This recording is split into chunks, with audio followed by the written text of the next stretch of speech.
गुरु नानक देव जी की पहली उदासी की श्रृंखला में आप सभी का बहुत बहुत स्वागत।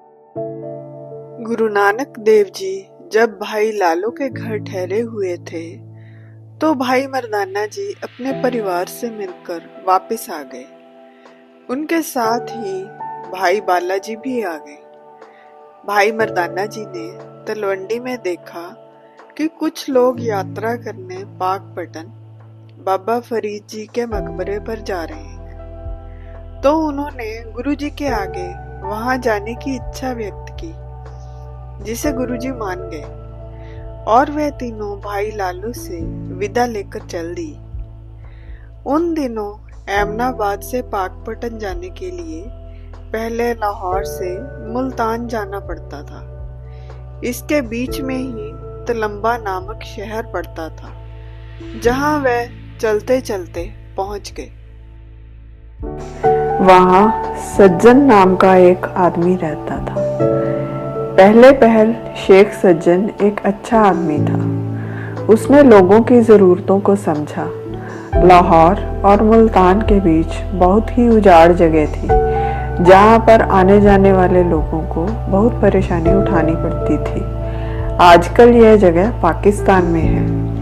सज्जन ने वहां पर बीच में एक सराय बना दी, जहां यात्री रुककर खाना खा सके, रात को आराम कर सके और चोरों, ठगों और जंगली जानवरों से उनकी रक्षा भी हो सके। सज्जन अपने सभी मेहमानों को, चाहे वो हिंदू हो या मुसलमान, सबसे अच्छा व्यवहार करता और उनकी सेवा करता। यहाँ तक कि उसने सराय के एक तरफ मंदिर और दूसरी तरफ मस्जिद का भी निर्माण किया। उसके नौकर उसकी जमीनों का ध्यान रखते, जिससे वह काफी धनवान और उदार व्यक्ति बन गया था। आसपास के गांव में उसकी इज्जत होती थी। वहां के लोगों ने आदर भाव से उसके नाम के आगे शेख लगा दिया और वह उसे शेख सज्जन कहने लगे। परंतु धीरे धीरे वह रास्ता भटक गया। अब लालच ने उसे घेर लिया था। जब गुरु नानक देव जी, भाई बाला और भाई मर्दाना उसके पास आए, तब तक वह और उसके साथी चोरी, डकैती और कत्ल तक कर देते थे। अब जब भी यात्री उसकी सराय में रात गुजारने के लिए रुकते, तो वह उनको कत्ल कर उनका सारा धन लूट लेता और उन्हें पास के कुएं में फेंक देता।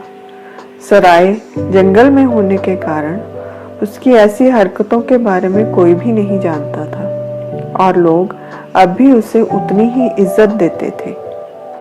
गुरुजी, भाई मर्दाना और भाई बाला यात्रा करते करते वहां पहुंचे।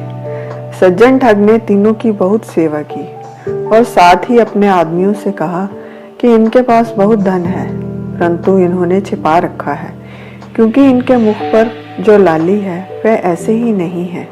यह लाली तो अमीरों के मुख पर होती है। सेवा करते करते दिन बीत गया तो वह गुरुजी से बोला, आप उठो और अंदर चलो, अंदर आराम से सो जाना। गुरुजी अंतर्यामी थे। वह जानते थे कि उसके मन में क्या चल रहा है। उसी का भला करने तो वह वहां आए थे। उन्होंने पूछा, भाई तुम्हारा नाम क्या है? ठग ने जवाब दिया, जी मेरा नाम सज्जन है। गुरुजी ने कहा, तुम बहुत अच्छी सेवा करते हो, परंतु तुम केवल एक के खिदमतगार बनो। सज्जन ठग ने फिर से गुरुजी से अंदर चलकर सोने के लिए कहा, परंतु गुरुजी नहीं माने और बोले, हम तो खुदा की बंदगी का शब्द गाकर ही सोएंगे। सज्जन ने कहा कि जी अब तो रात बहुत हो गई है। फिर भी गुरुजी ने भाई मर्दाना से रबाब बजाने के लिए कहा। उन्होंने रबाब छेड़ी तो गुरुजी ने सूही राग में एक शब्द गाया, जिसका शाब्दिक अर्थ इस प्रकार है। कांसे का बर्तन बहुत चमकदार होता है, परंतु जब उसे मलो तो कालिख नहीं उतरती और यह कालिख कई बार धोने से भी नहीं जाती। गुरुजी यहाँ सज्जन को समझा रहे हैं कि बाहर से तुम कितने भी चमकदार बन जाओ, परंतु बुरे कर्मों की मैल किसी तरह नहीं उतरती। फिर कहते हैं, सज्जन वही है जो साथ में चले और अगर कहीं धर्मराज लेखा मांगे तो वह साथ ही खड़े नजर आए।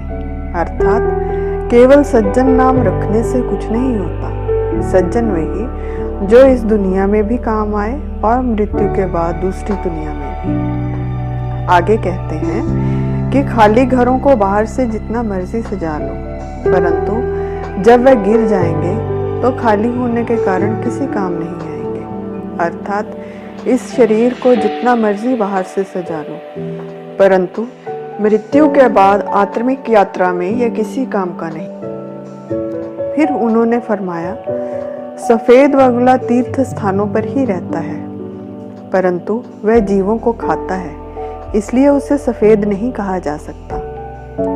सज्जन सफेद कपड़े पहनता था। इस पर उन्होंने सफेद बगले की एग्जाम्पल देकर समझाया कि साधु का वेश धारण कर कोई साधु नहीं हो जाता अगर वह बुरे काम करता है।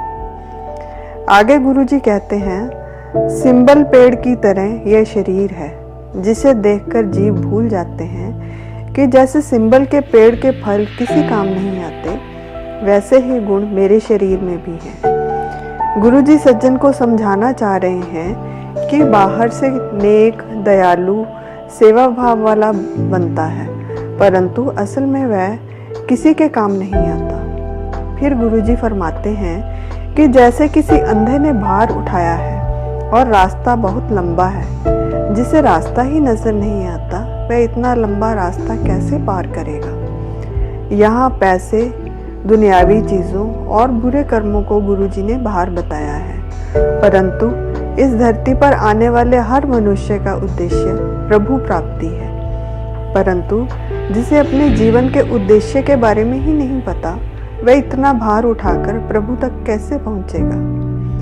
अंत में गुरुजी सज्जन को मुक्ति का उपाय बताते हुए कहते हैं कि दुनिया की जितनी भी नौकरियां, चतुराइयां और नेकियां हैं, किसी काम की नहीं। अपने मन में केवल एक प्रभु के नाम को बसाओ, जिससे सभी बंधनों से छुटकारा मिल जाए। शब्द सुनते ही सज्जन को पता चल गया कि इसका अर्थ क्या है और ये किसके लिए गाया गया है, और यह भी कि गुरुजी कोई साधारण मनुष्य नहीं है, वह उसके सभी कर्मों को जानते हैं। अब वह बिल्कुल बदल चुका था।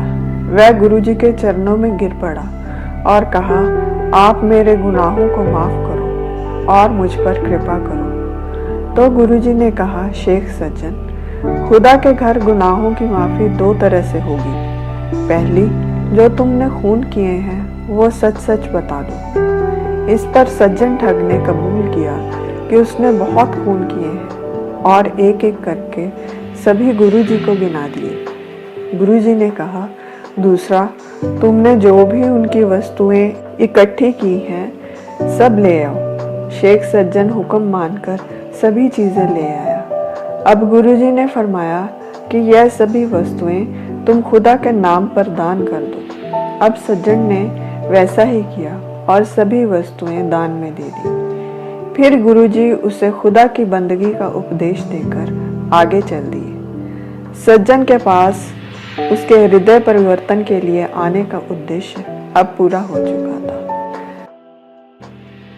यह घटना पाकिस्तान के तुलंबा नामक स्थान पर घटी। वहाँ महाराजा रंजीत सिंह जी ने एक गुरुद्वारा बनवाया था, जिसे वड्डा गुरुद्वारा भी कहा जाता था। परंतु देश के बंटवारे के बाद अब यहाँ गुरु ग्रंथ साहिब जी का प्रकाश नहीं होता। इसके आसपास की इमारत में एक स्कूल बना दिया गया है। आज के लिए बस इतना ही। अगली वीडियो में एक नई साखी के साथ फिर से मुलाकात होगी। तब तक के लिए अपना ख्याल रखें और विचार करें कि गुरुजी के उपदेश कितने दिल को छूने वाले हैं, जिससे एक ठग भी अच्छा इंसान बन जाता है। अनजाने में हुई किसी भी भूल के लिए हृदय से क्षमा, और मेरी इस वीडियो को अपना अमूल्य समय देने के लिए आप सभी का बहुत बहुत धन्यवाद।